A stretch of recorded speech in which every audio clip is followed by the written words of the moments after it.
और जब तक दिल्ली रही संगत जी, जब मुझे समय मिलता मैं बड़े मंदिर दर्शन के लिए चली जाती। अब संगत जी, मेरे दिमाग में बात थी कि लंदन में हमारी और भी गुरु संगत हैं जिन्हें दिव्य आभा चाहिए थी, और मैंने सोच रखा था कि यहाँ से जब भी जाऊंगी, चाहे जो भी हो जाए, मैं कैसे भी करके दिव्य आभा लेकर जाऊंगी। और संगत जी, एक दिन मैंने एक अंकल से बात की तो अंकल ने कहा कि मैं बड़े मंदिर में हूँ, आप भी आ जाइए। संगत जी, मैं बड़े मंदिर गई, अंकल से बातचीत हुई। अंकल ने मुझसे पूछा कि गौरव अंकल से मिले हैं आप? मैंने कहा कि नहीं। तो उन्होंने कहा कि चलो मैं मिलवाता हूँ। और संगत जी, अंकल ने मुझे गौरव अंकल से मिलवाया और अंकल ने बहुत प्यार से मेरे साथ बातें की, और अंकल ने भी वही सारी बातें पूछी जो बॉम्बे मंदिर में उन अंकल ने पूछा। आंटी कहाँ से आए हो, क्या करते हो? तब संगत जी, मैंने गौरव अंकल को भी वही सब बताया कि अंकल, मैं अपनी सर्विस से रिटायर हो चुकी हूँ और अब गुरुजी की सेवा करती हूँ, मैं उनके चोले बनाती हूँ। तब अंकल ने मुझे कहा कि आंटी, जब यहाँ से आप वापस जाओगे तब मैं आपको गुरुजी का चोला दूंगा।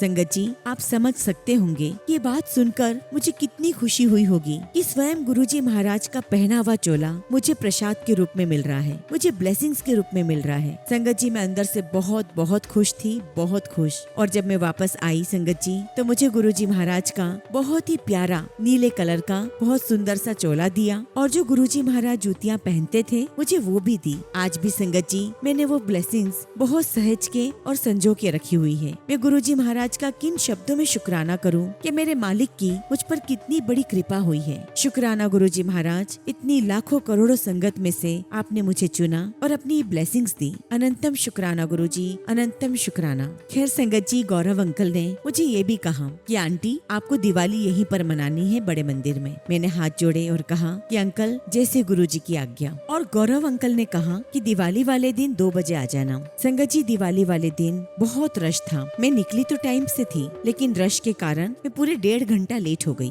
खैर बड़े मंदिर जाते ही मैं सबसे पहले गौरव अंकल से मिली, और अंकल मिलते ही बहुत खुश हुए। तब तक संगत जी 3:30 बज चुके थे। अंकल ने मुझे कहा कि आंटी, गुरुजी की आरती होगी, उसके बाद ही जाना। मैंने कहा ठीक है। फिर मैंने गौरव अंकल से पूछा कि अंकल, आरती कब होगी? तो अंकल कहने लगे कि आरती शाम को 8:30 बजे होगी। और संगत जी, मैं अपनी उंगलियों पर गिनने लगी कि कितने घंटे हैं अभी। इतने में गौरव अंकल ने मुझे देख लिया और अंकल कहने लगे कि आंटी, अभी बहुत टाइम है आरती में, आप ऐसा करो कि आप मार्केट हो आओ। और तब संगत जी, मैंने अंकल से कहा कि अंकल, मेरे जैसा कोई बेवकूफ नहीं होगा जो गुरुजी महाराज के दरबार में आकर मार्केट के लिए चला जाए। मैं इतनी सुंदर घड़ी, इतनी सुंदर बेला को नहीं छोड़ सकती। मैं यहाँ एक एक समय व्यतीत करूंगी, गुरुजी महाराज के साथ रहना चाहती हूँ। अंकल ने कहा कि ठीक है आंटी, आओ दर्शन करते हैं। अंदर दरबार में गए और गुरुजी के बहुत प्यारे दर्शन हुए।